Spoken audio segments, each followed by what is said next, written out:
இன்றே டவுன்லோட் செய்து உங்கள் ஃபேவரட் ஷோக்களை என்ஜாய் பண்ணுங்க.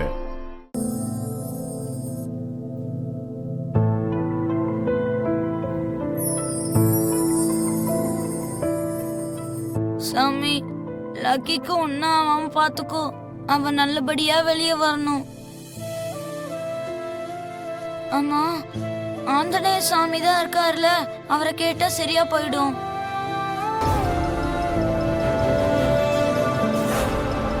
கடவுளே, லக்கி என் வயித்துல பிறக்கலனாலும் அவளும் நான் பெத்த பொண்ணுதான். அவளை விட்டுட்டு போனது ஏன் தப்புதான், அதை நான் ஒத்துக்கிறேன். ஆனா அந்த தப்புக்கு எவ்வளவு பெரிய தண்டனையை கொடுக்காத. லக்கிக்கு ஏதாவது ஆச்சுன்னா அவர் என்ன மன்னிக்கவே மாட்டாரு. அவரு மட்டும் இல்ல, அத்தையும் மாமாவும் வீட்டுல யாருமே என்ன மன்னிக்க மாட்டாங்க. முதல்ல நானே என்ன மன்னிச்சுக்க மாட்டேன்.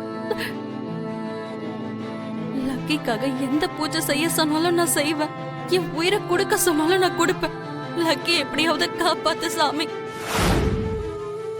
என்னோட அலட்சியத்துக்கு அந்த குழந்தையோட உயிரை பலி கொடுத்துறாத. ஏற்கனவே மனுஷாவும் சின்னத்தையும் என் மேல பழி போட்டுக்கிட்டே இருக்காங்க. அத உண்மையாக்கிடாதீங்க சாமி. நான் இப்போ என்ன பண்ணணும்னு சொல்லுங்க சாமி. எனக்கு ஒரு வழி காட்டுங்க.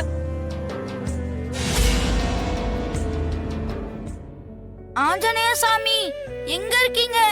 லக்கி உடம்பு சரியில்லாம கஷ்டப்படுறா. அதுக்கு காரணம் எங்க அம்மா தானே. எல்லாருமே திட்டுறாங்க. நீங்க தான் எங்க அம்மாவையும் லக்கியும் காப்பாத்தணும். இவ்வளோ நாள் நாங்க கூப்பிடாமே வந்தீங்க. இப்ப நான் கூப்பிடுறேன். சீக்கிரம் வாங்க சாமி. ப்ளீஸ் லக்கிய காப்பாத்துங்க சாமி.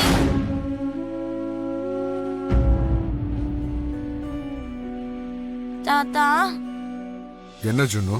நான் லக்கி கிட்ட போகலாமா? லக்கி ஐசியூல இருக்காப்பா, நம்ம போக கூடாது. லக்கிக்காக ஆஞ்சநேயரோட செந்துரம் எடுத்துட்டு வந்திருக்கேன் தாத்தா. இந்த செந்துரத்தை வச்சா லக்கிக்கு ஜுரம் போயிடும் தாத்தா. ப்ளீஸ் தாத்தா, உள்ள ரொம்ப நேரம் நான் இருக்க மாட்டேன். லக்கிய நான் டிஸ்டர்ப் பண்ண மாட்டேன். செந்துரம் வச்சுட்டு நான் வந்துருவேன். சரி, சீக்கிரம் போயிட்டு வந்துரு.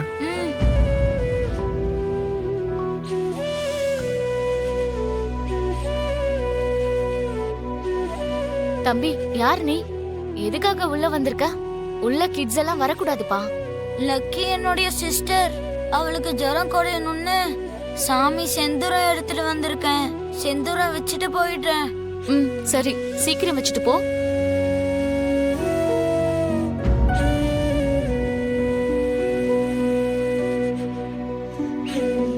உனக்கு எதுவும் ஆகாத லக்கி.